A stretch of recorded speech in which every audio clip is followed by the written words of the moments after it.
En Daniel, el capítulo 5.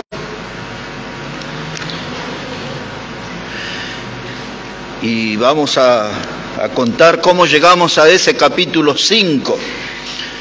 La historia nos enseña, la ciudad de Jerusalén fue sitiada por los babilonios, liderados por el rey Nabucodonosor. En el año 586 antes de Cristo, Nabucodonosor entró con sus tropas y dañaron el muro, el templo, y se llevaron todos aquellos materiales, las piezas que se usaban en el culto a Dios en el templo. Ahí vino la deportación, ¿no? O el cautiverio. Israel tuvo que ir a 70 años cautivo a Babilonia. Luego que Nabucodonosor deja su trono, muere él, es su hijo Nabónido el que sube al poder. Y cuando llegamos a este capítulo 5, encontramos que el rey es Belsasar. Belsasar era el hijo, el nieto de Nabucodonosor. La hija de Nabucodonosor era la mamá, una tal Nitocris, no la conocí. Y entonces muchos de los teólogos ponen este capítulo como un objeto de discusión. Y entre las cosas que se dicen es como que nunca Belsasar fue rey. Pero lo que sabemos que su padre, Nabónido, en algunas tablillas aparece el nombre Nabiniquio, pero es Nabónido. Él se había ido por un tiempo a las regiones cercanas a Arabia, y entonces todavía él era el rey, pero al salir quedó en forma temporal a su hijo Belsasar. Esa es la interpretación que más fuerza tiene, y por eso aquí en este capítulo lo vamos a encontrar a Belsasar. Y esto, lo que sucedió aquí en esa noche, ya había sido profetizado por Jeremías, y esa profecía de Jeremías sobre la invasión de los medos y de los persas para tomar el poder, ya Jeremías había anticipado de eso, aunque no había dado el nombre de Belsasar. Pero así llegamos a este capítulo 5. Esa es la historia para llegar aquí, para que hablemos esta noche acerca del tema de la mano en la pared. Ese va a ser nuestro mensaje en esta noche, la mano en la pared. Entonces aquí, hermanos, Daniel, el capítulo 5,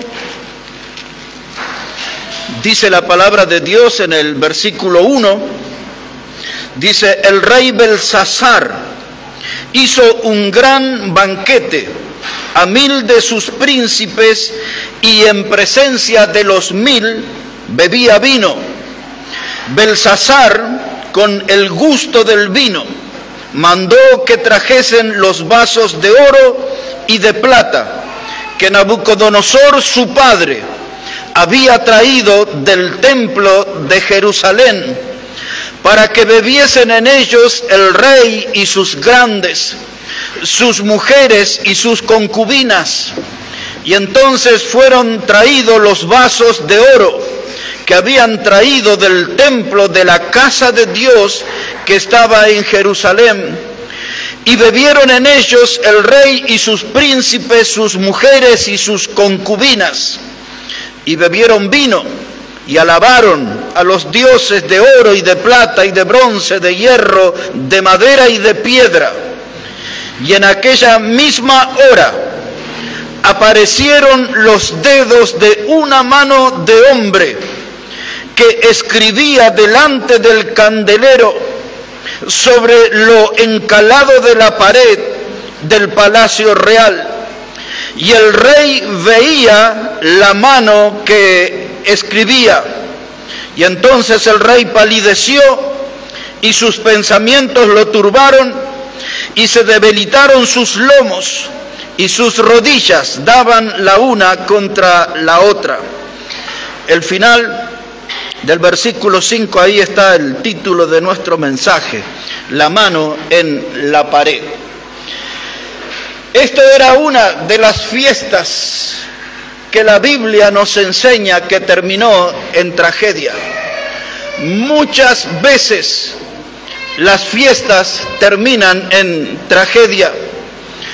Y esto para nosotros es un recuerdo de que nuestra vida puede terminar abruptamente, es decir, de un momento a otro, sin pensarlo, sin esperarlo, nuestra vida se puede terminar.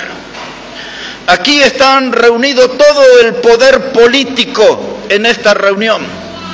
Aquí está todo el poder económico, los lujos, la opulencia estaba demostrada aquí en esta fiesta, pero ninguna de esas cosas podía evitar que la muerte apareciera de una forma abrupta. La muerte estaba agazapada y esa noche se iba a manifestar, como se puede manifestar en cualquiera de nuestras vidas. Ya sabemos, ninguno de nosotros es dueño del segundo que sigue. Y eso es lo que nos va a hacer pensar este mensaje en esta noche, para ver qué es lo que estamos haciendo con relación a Dios. Imaginemos juntos nosotros un gran palacio, enorme palacio, una gran fiesta. Hay gente que dedicó mucho tiempo a la decoración para presentar ese lugar con el mayor lujo, algo que iba a ser impactante a los ojos de los asistentes. Ahí por mi barrio dirían alto lujo. Eso era lo que se podía ver en esa fiesta. Unos cuantos miles allí, 1000 príncipes, mujeres, concubinas, amantes, clandestinas que salieron a la luz, todos estaban reunidos ahí. En síntesis, esto aquí era un festival de pecado. El vino era protagonista central. El vino corría a mares. Dice el texto que hemos leído aquí en Daniel 5:1, dice que el rey bebía vino en presencia de los 1000, de los príncipes. Podemos imaginar, sin miedo a equivocarnos, brindis seguidos, copas de vinos que se levantaban y desaparecían, llegaba al fondo blanco rápidamente. Ese era el clima que se estaba viviendo. El vino era uno de los protagonistas centrales en este evento. También podemos imaginar hombres, los que hoy llamaríamos mozos, con bandejas llenas de carne, imagine de todo, chanchitos con una zanahoria en la boca, una manzana en la boca, imagine eso, todo ese clima.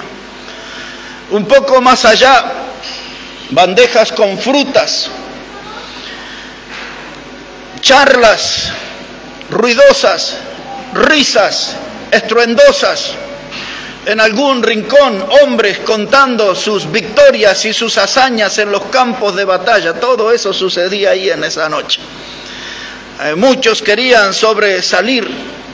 Y dice Daniel en el capítulo 5, acá y en el versículo 2, que Belsasar, con el gusto del vino, ese quiere decir que ya estaba bien entonado, ya había perdido el control, ya no era él, era el vino el que estaba gobernando y controlando sus pensamientos, sus procederes.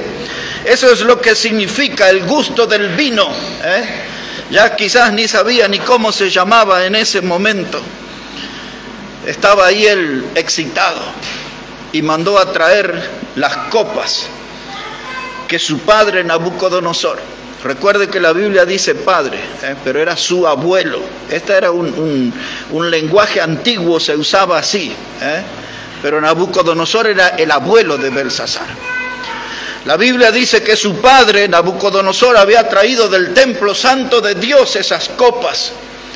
Y ahí sucedió lo que usted va a encontrar en el Antiguo Testamento varias veces, esa expresión, la mezcla de lo santo y lo profano. Y eso nunca debe suceder. Eso nunca se debe permitir en la casa de Dios, que lo santo se mezcle con lo profano. La palabra profano significa algo que no sirve para las cosas santas, algo que no sirve para glorificar a Dios. Profano es algo que nunca puede honrar a Dios. Y hoy hay muchas cosas profanas en los cultos y en las iglesias locales. Hay mucha actividad profana. Y lo santo nunca debe mezclarse, y el resultado lo vamos a ver aquí, en esta noche y en este pasaje. La locura de la influencia del alcohol, a la que estaba sometido Belsasar, hizo que en esta fiesta pecaminosa trajeran las cosas santas, las del templo de Dios. Imagine bien, hermano, todo aquello era un descontrol. Música por un lado, bailes, danzas por otros, arrumacos, las amantes, las concubinas abrazaditas con besitos y escenas cariñosas, todo lo que usted pueda imaginar. Esa era esta fiesta de pecado. Como le dije al comienzo, era un carnaval de pecado. Y de pronto, en medio de ese descontrol, no estaban lo suficientemente borrachos. Podían darse cuenta que lo que estaba en la pared eran dedos de hombre y una mano escribiendo. Alguno quizás tuvo que esforzar la vista, ¿no? Ahí estirar a ver qué está pasando ahí. Alguno cuando vio esa mano escribiendo en la pared habrá dicho, no, tengo que dejar de tomar, mire, estoy viendo una mano en la pared. Algunos quizás imaginaron que eso era parte de alguna obra de teatro, Algunos pensaron que era algo que tenía que ver con un acto que se iba a hacer ahí. Pero de pronto el clima cambia en esa fiesta. Y aquella alegría, el clima comienza a tornarse dramático. Algunos empiezan a sospechar algo raro. Y algunos, con la mirada puesta en esa mano, comienzan a darse cuenta que eso tenía relación con un juicio. Podemos imaginar todas esas cosas, lo que había en la mente de los asistentes allí. Lo cierto es que el clima festivo se derrumbó cuando esa mano apareció en la pared escribiendo. Se encendieron las alarmas y empezó a apoderarse de la gente la desesperación. Ya no estaban tranquilos, ya las sonrisas se habían borrado de los labios de la gente. El rey estaba aturdido, sus rodillas parecían matracas sonando, golpeaban una contra otra, dice la Biblia. El rey estaba sin fuerzas, perdió completamente su energía. Él estaba allí choqueado por lo que estaba mirando esa mano. Su rostro se empalideció y comenzó a gritar en medio de esa multitud: que traigan a los magos, que traigan a los adivinos, a los encantadores, para ver de qué se trataba el escrito de esa mano en la pared. Tremendo el clima allí, ¿no? Esa fiesta cambió de un momento a otro. Y la razón es que esa mano apareció en la pared como una señal de juicio, porque Dios se sintió ofendido en esa jornada. El mismo modo Dios está ofendido en muchas congregaciones, y quizás hasta Dios está ofendido con nosotros. Cuando Dios pasa por este lugar y ve bancos vacíos y hermanos tan poco preocupados por su obra, esas son maneras de ofender a Dios. Yo creo que Dios está ofendido también con nosotros. La mano estaba allí, una señal de juicio evidente. Los gritos del rey: traigan los magos, los adivinos. Y dice aquí Daniel, capítulo 5, verso 11 ahora. Observe cómo dice Daniel 5, verso 11. Dice la palabra de Dios: en tu reino hay un hombre en el cual mora el espíritu de los dioses santos, y en los días de tu padre se halló en él luz e inteligencia y sabiduría, como sabiduría de los dioses. al que el rey Nabucodonosor, tu padre, oh rey, constituyó jefe sobre todos los magos, astrólogos, caldeos y adivinos, por cuanto fue hallado en él mayor espíritu y ciencia y entendimiento para interpretar sueños y descifrar enigmas y resolver dudas. Esto es en Daniel, al cual el rey puso por nombre Belsasar. Llámese pues ahora Daniel y él te dará la interpretación. Ahí vino gente y le habló al oído al rey Belsasar y le dijo: en tu reino hay un hombre. Esa frase es realmente impactante.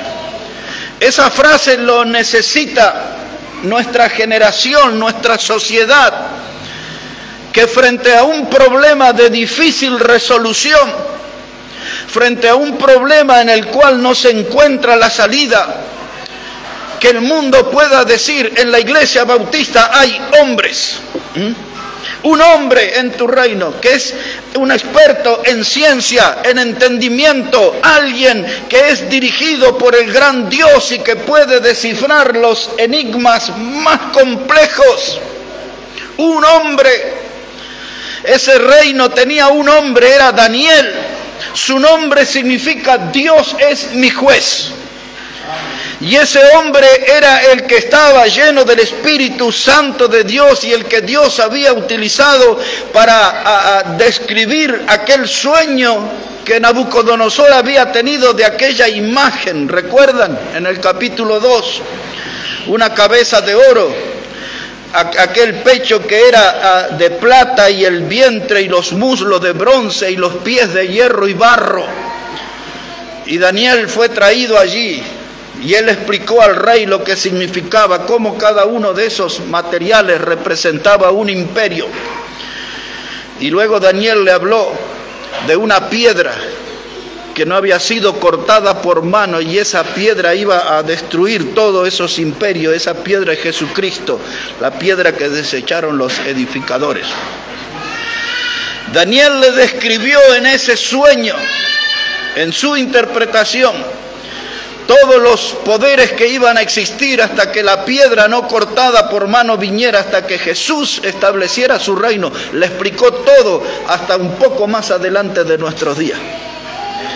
Y ahora alguien le dice al rey: en tu reino hay un hombre, alguien en quien podemos confiar, alguien quien está en serio en las cosas de Dios, alguien que sabe discernir las profundidades y los secretos de Dios.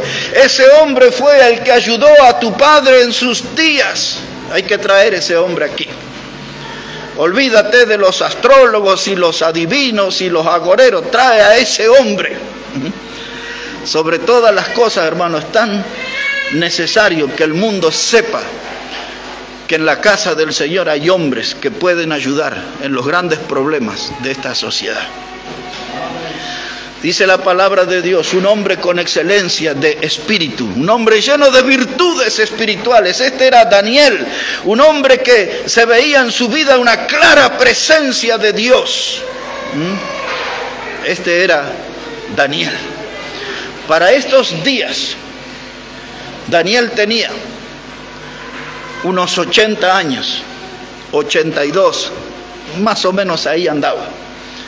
Ya este era el final de los 70 años del cautiverio. Y Daniel ya era un hombre anciano. Y Daniel es traído delante del rey. Daniel observó esa mano en la pared y observó el escrito.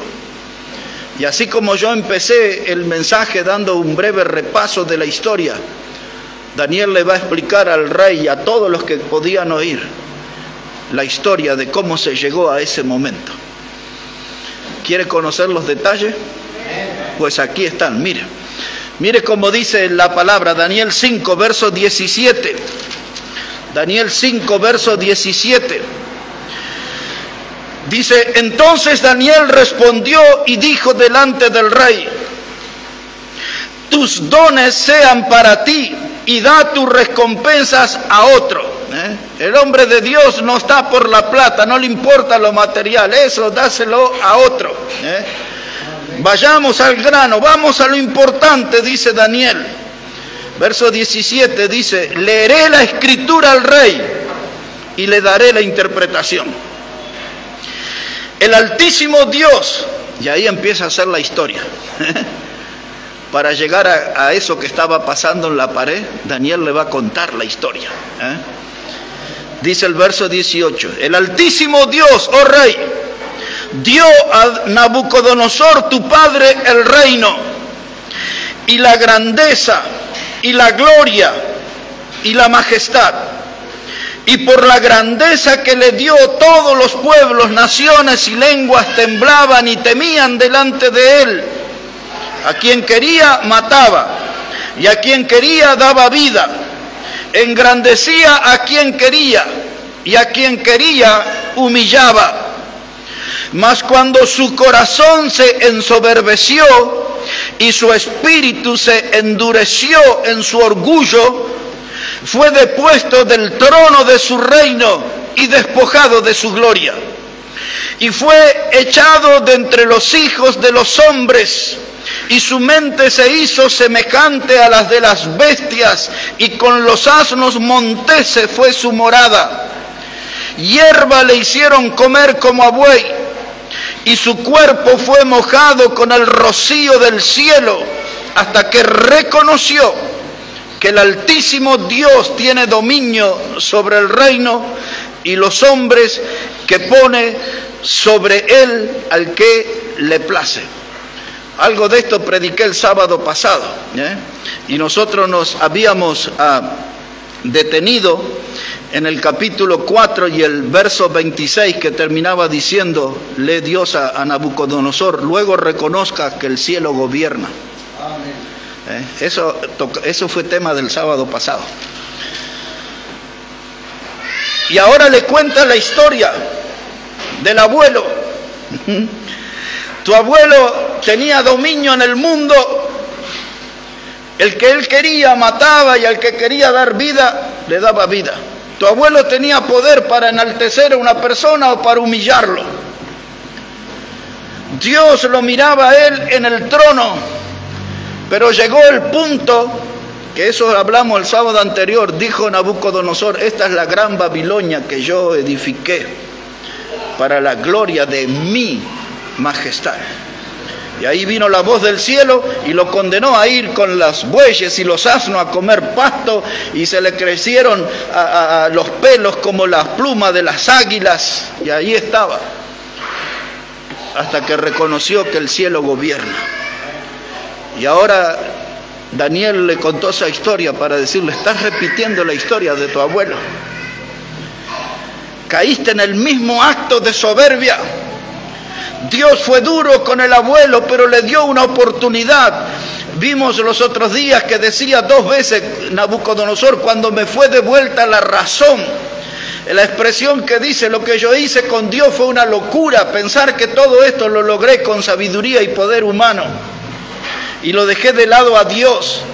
Fue una locura, dice Nabucodonosor, me fue de vuelta la razón. Y Daniel le cuenta la historia para decir: tu final no va a ser bueno. Y ahora Daniel viene y se para delante del rey y le habla como tiene que hablar un predicador. Observes capítulo 5, verso 22 ahora. Le dice Daniel: y tú, su hijo Belsasar, no has humillado tu corazón, sabiendo todo esto, sino que contra el Señor del cielo te has ensoberbecido, e hiciste traer delante de ti los vasos de su casa, y tú y tus grandes y tus mujeres y tus concubinas bebisteis vinos en ellos, y además de esto disteis alabanzas a dioses de plata y oro, de bronce y de hierro, de madera, de piedra, que ni ven, ni oyen, ni saben, y al Dios en cuya mano está tu vida, y cuyos son todos los caminos, nunca honraste. y entonces de su presencia fue enviada la mano que trazó esta escritura. Ahora, notó como Daniel le contó todo lo que había sucedido y él no estaba en la fiesta. Daniel no estaba en la fiesta, pero le dijo: Dios fue ofendido cuando hiciste traer esos vasos, la mezcla de lo santo y lo profano. Desató la ira de Dios y Dios viene para intervenir. Igual que el abuelo, no has humillado tu corazón delante de Dios y Dios tiene que actuar. No lo has reconocido a Dios. Te entregaste al pecado y ahora Dios habló y lo hizo a través de esa mano en la pared. El escrito y la mano en la pared. Cada una de esas palabras que Daniel le dijo al rey golpeaban como un martillo sobre su corazón. El mismo estilo de predicación que usó el profeta Natán cuando enfrentó al rey David para describir su pecado y la espada que iba a venir contra su familia, el juicio que iba a venir por su pecado de adulterio. La misma fuerza con la que Samuel el profeta le habló al rey Saúl y le dijo: Dios ha cortado tu reino y se lo dará a un prójimo mejor que tú. Daniel habló con la fuerza y la contundencia con lo que debe hablar un predicador, sin importar quién está enfrente. Si es el rey, igual vamos a hablar la palabra de Dios. Amén. Ahí está Daniel, un hombre bien plantado, un estilo bautista fundamental. Se espera que los bautistas fundamentales seamos así, claros, contundentes, definidos, decididos a agradar a Dios sin importar. No estamos para complacer el poder humano, no estamos para complacer el poder político. Por eso le dice Daniel a este rey que los dones de él y las recompensas dásela a otro. Eso no me interesa, yo estoy aquí para predicar el mensaje de Dios. Wow, hay mucho para aprender ahí, ¿no? Mucho para aprender ahí acá. Pero necesito ver qué escribió la mano en la pared. Observe ahora eso conmigo. La mano estaba allí en la pared. Dice el verso 25. Ahí está la mano que trazó esta escritura. Verso 25. Y la escritura que trazó es: Mene, Mene, Tekel, Uparsin. Esta es la interpretación del asunto. Mene quiere decir que Dios contó tu reino y le ha puesto fin. La noticia era un balde de agua fría para el rey, pero le dice: eso que está escrito ahí significa que Dios cortó tu reino y le ha puesto fin. La segunda palabra es la palabra tekel. Eso quiere decir: has sido pesado en balanza y fuiste hallado falto. La tercera palabra es peres. Tu reino ha sido roto y dado a los medos y a los persas. Hermano, los ejércitos de los medos y de los persas ya habían sitiado la ciudad de Babilonia, y esta gente estaba tan entregada al pecado y a las actividades pecaminosas que no pudieron notar que ese reino estaba cercado. Ellos estaban confiados en el poder de la ciudad. Igual como estudiamos hace pocos días sobre la ciudad de Jericó, ellos estaban confiados en sus muros y en todo ese poder.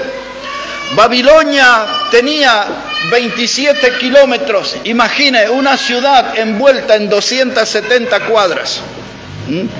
Esa era Babilonia.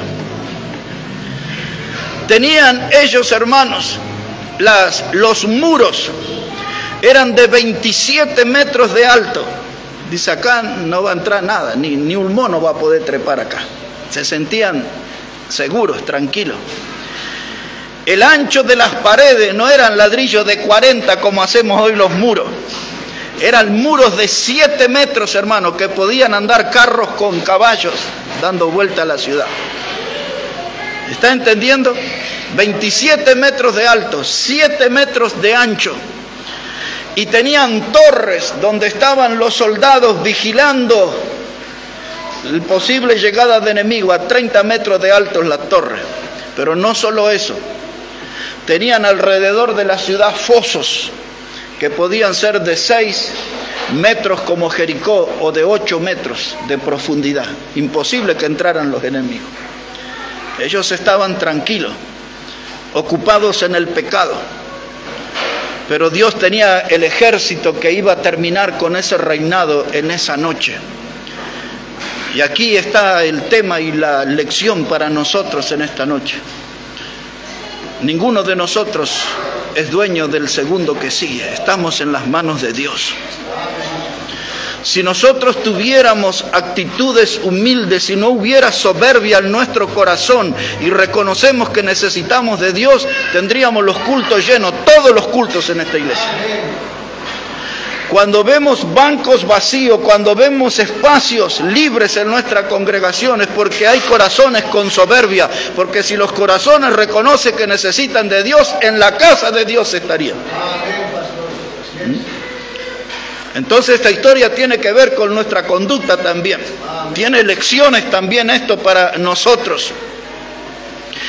La segunda cosa que le dice Daniel es la palabra tekel.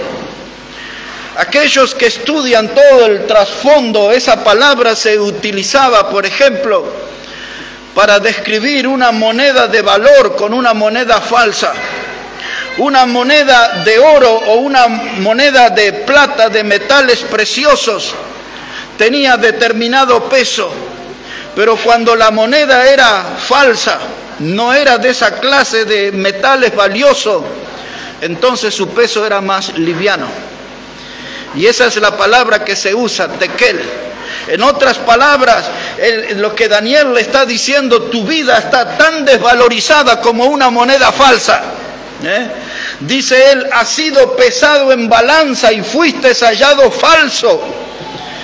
Y esa es lo que Dios quiere hablar con nosotros también, hermanos. Si nuestra vida es puesta en la balanza de Dios, daremos nosotros el peso del metal precioso como el oro o la plata, o daremos el peso de una moneda falsificada. En otras palabras, cuando seamos pesados por Dios, tendremos el peso de un cristiano fiel o de un cristiano falso. Wow. Esto que Daniel le dijo, hermano, algo de eso nos hace sentir a nosotros, porque esta palabra nos confronta, nos enfrenta a nosotros hoy. Yo no voy a hablar de cosas del pasado, yo voy a hablar de cosas que tienen que ver con nuestra vida, que puedan despertar nuestro interés y que nuestra vida cristiana pueda ser ayudada a que tenga el valor que al pasar por la balanza de Dios dé el peso exacto que Dios esperaba de nosotros. Que no tengamos el peso de la liviandad de una moneda falsa, de un cristiano que está haciendo cosas sin sustancias para Dios. Tenemos que hacer cosas que valgan para Dios. La Biblia nos hablaba de aquellas obras de heno, de madera y de hojarasca, y aquellas obras valiosas que eran de plata, de oro y piedras preciosas. Y esas cosas iban a ser probadas por el fuego. Aquí está la figura de la balanza. Hermanos, tenemos que revisar nuestro ministerio, nuestro trabajo para Dios aquí en la iglesia Maranata, y ver si nuestro trabajo es explosivo, si tiene suficiente pólvora para glorificar al Señor. O si somos nada más que una cañita voladora que hace y ya está y se cayó. Hay pólvora suficiente para hacer un ministerio explosivo que llame la atención y que glorifique a Dios. En nuestro lenguaje, hermano, hay pimienta, hay ají, hay picante en nuestro ministerio. ¿O somos nosotros sin sabor? Un condimento sin sabor. ¿Qué es lo que hay en nuestra vida? Hermano, nosotros estamos haciendo un trabajo para Dios que es desteñido. Estamos haciendo un trabajo para Dios que es deslucido. O lo que hacemos para Dios realmente es algo que está contento el Señor con nosotros. Dice, pesado, ha sido en balanza y ha sido hallado falto. Esta noche Dios nos recuerda que Él revisa y analiza nuestras vidas. En Proverbios capítulo 24, versículo 12, habla que aquel que pesa nuestras almas. ¿Y cómo está nuestro peso? ¿Es un alma vacía o es un alma con poder de Dios? ¿Es un alma vacía o es un alma con presencia de Dios? Porque este predicador Daniel tenía los valores espirituales, hermano, era un hombre que realmente tenía excelencia de espíritu, dice la Biblia, era un hombre con virtudes espirituales, era un hombre que era fácil ver la presencia del Dios Todopoderoso en él. La presencia del Señor en nuestra vida debe ser buscada con lupa o con una simple mirada. La gente puede darse cuenta que Dios está en nosotros. Pesado ha sido en balanza, le dice Daniel al rey Belsasar, y has sido hallado en falta. Y ahora la última palabra, mene, tekel, uparsin, es la última palabra. Pues esa última palabra significaba: tu reino ha sido quitado y entregado a los medos y a los persas. Mire cómo termina esta historia. Dice aquí Daniel capítulo 5, versículo 28. Pérez, tu reino ha sido roto y dado a los medos y a los persas. Y entonces mandó Belsasar vestir a Daniel de púrpura y poner en su cuello un collar de oro y proclamar que él era el tercer señor del reino. Y escuche esto, dice: la misma noche fue muerto Belsasar, rey de los caldeos, y Darío de Media tomó el reino siendo de 62 años. No solo Darío, sino también Ciro el persa fue el otro que tomó el poder de Babilonia. Dice la palabra de Dios, la misma noche fue muerto. Así que aquella mano en la pared y su escrito trajo el ultimátum para el reino. ¿Te gustaría saber todo lo que puedes aprender en la carrera de Product Marketing? La muerte estaba agazapada. Soy Cristian Díaz, profesor en Coder House. Cuando este hombre comenzó a hacer cosas de Community Manager y Publicidad, aprenderás a crear y mejorar las estrategias, tanto orgánicas como pagas, en redes sociales. Y esto nos hace recordar que nuestra vida está bajo amenaza cuando hacemos cosas que no agradan a Dios. No es advertencia, Dios nos amenaza, dice: o te pones en serio o te venís conmigo. Esto es así, hermano. A veces Dios en su bondad nos da oportunidades. A veces Dios en su bondad nos permite a nosotros corregir, cambiar. Pero no siempre Dios obra igual. Hay vidas que se terminan abruptamente. No tenemos explicaciones por qué se fue con el Señor a tan temprana edad. Y no tenemos explicación, pero Dios sabe, porque Él ve los corazones. Él ve lo profundo. Y este pasaje y este mensaje nos recuerda una vez más que tenemos que estar en serio. Porque Belsasar, Daniel le dijo: tú viste cómo fue con tu padre. Porque Nabucodonosor tuvo oportunidad de cambiar, pero a Belsasar Dios no le dio oportunidad. Y yo sospecho que eso fue porque él ya tenía un antecedente, debería haber aprendido cómo Dios obra cuando lo vio que lo perdonó a su abuelo y lo levantó de entre los animales y lo volvió al trono. Porque él quiso recorrer el camino del pecado de su abuelo, de la soberbia. Desaprovechó todas las oportunidades que Dios le dio.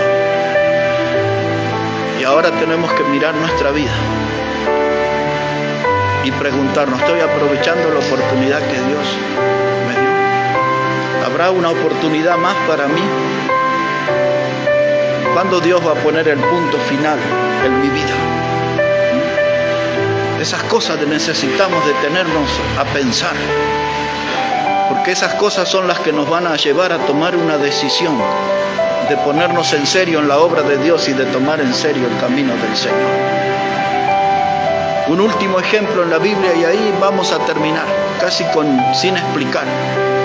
Necesito que me acompañe al Evangelio de Lucas, el capítulo 12. Aquí hay una enseñanza que todos nosotros conocemos, pero me parece muy oportuna, antes de bajar de este púlpito, recordar lo que había sucedido allí. El Evangelio de Lucas, el capítulo 12 y el versículo 16.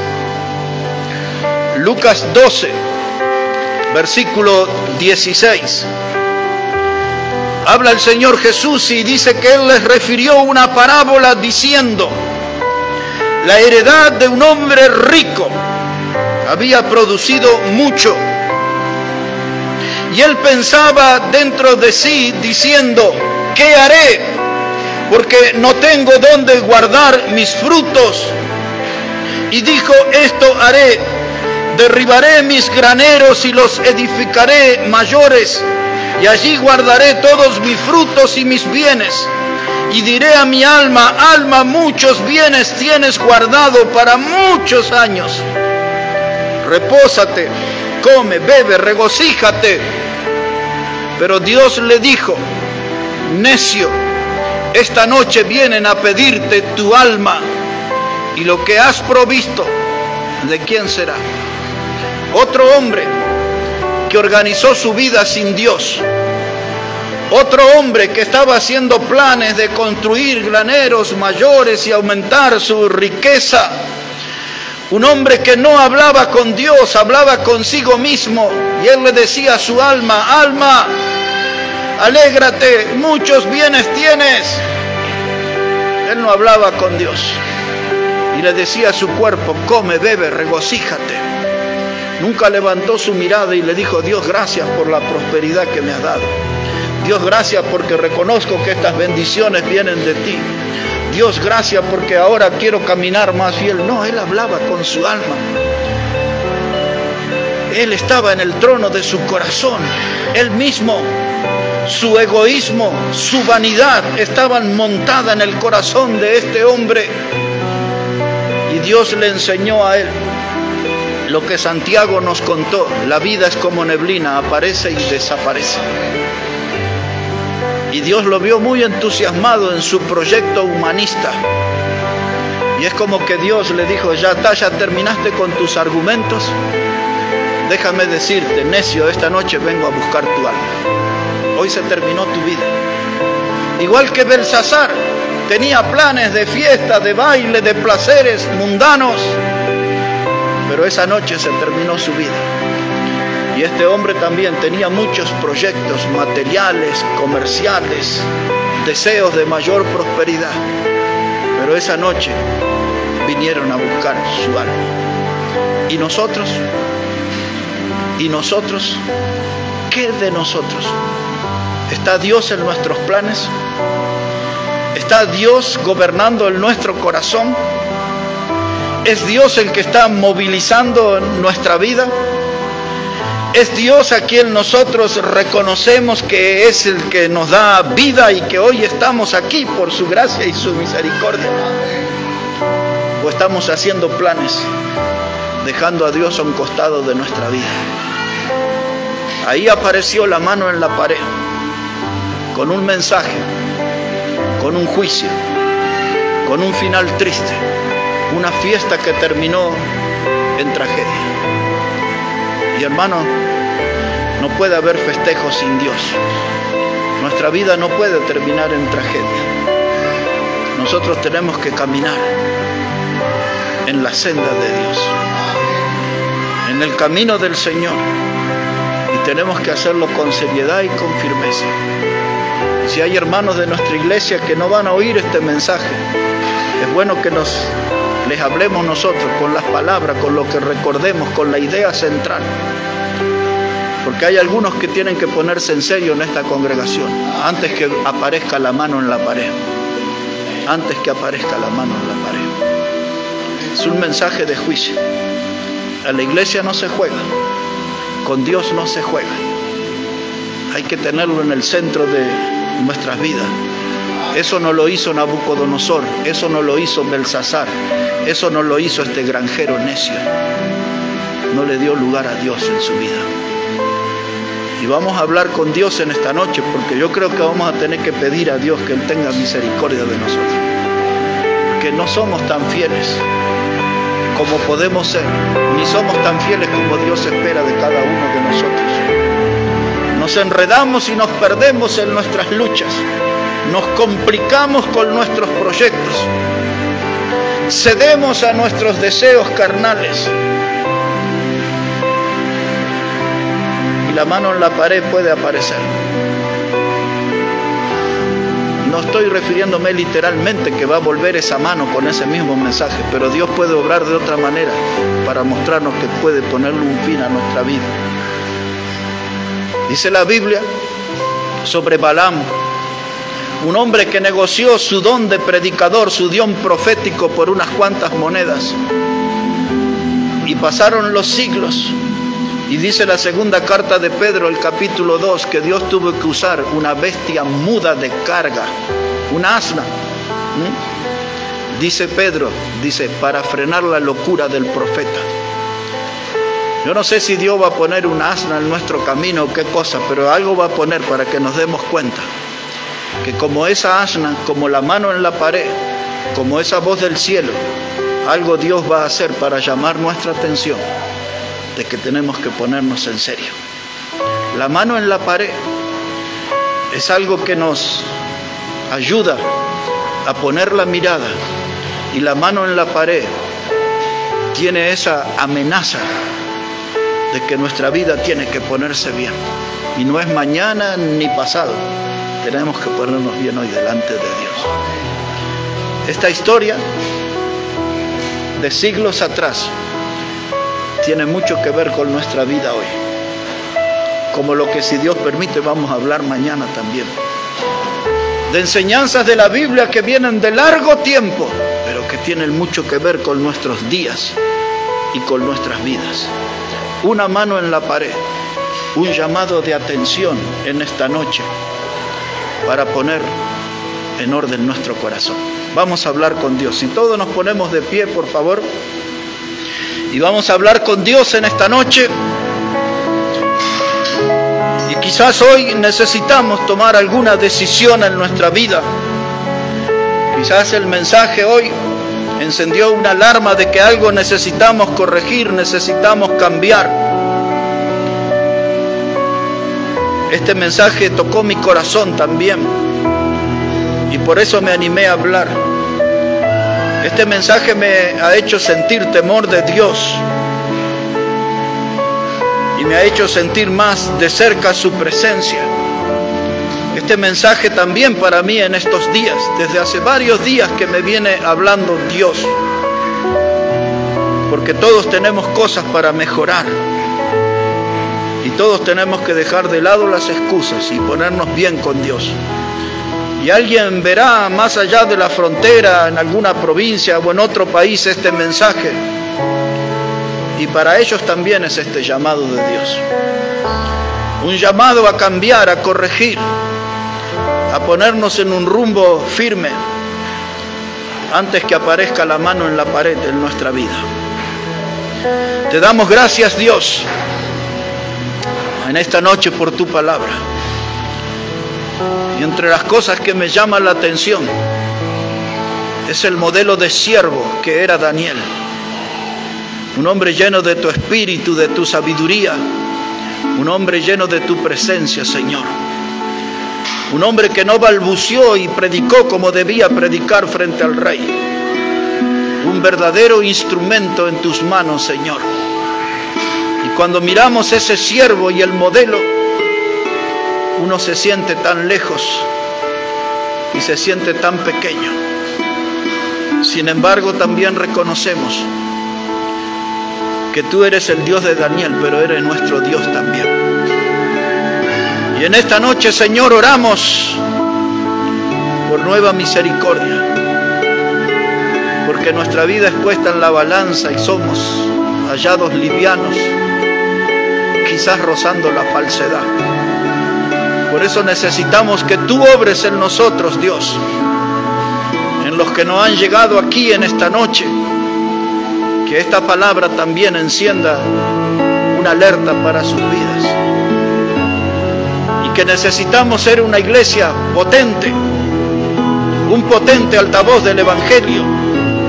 Necesitamos ser una iglesia con poder del Espíritu Santo. Necesitamos ser una iglesia que tu palabra logre quebrantarnos y hacernos andar en rectitud delante de ti. Sabemos, Dios, que hoy es una noche de decisiones, y más tarde o mañana alguien oirá este mensaje y también tendrá que tomar sus decisiones. Por eso pedimos también, Padre, que tu palabra siga obrando con poder y que nosotros podemos estar, Señor, como dice la letra de tu himno, firmes y adelantes, huestes de la fe, sin temor alguno, que Jesús nos ve. Que así podamos andar en tu camino. Sigue obrando, Dios, en esta noche, en nuestras vidas. Todo esto lo pedimos en el precioso nombre del Señor Jesucristo. Amén, Señor. Amén. Que Dios, hermanos, bendiga su palabra en esta noche.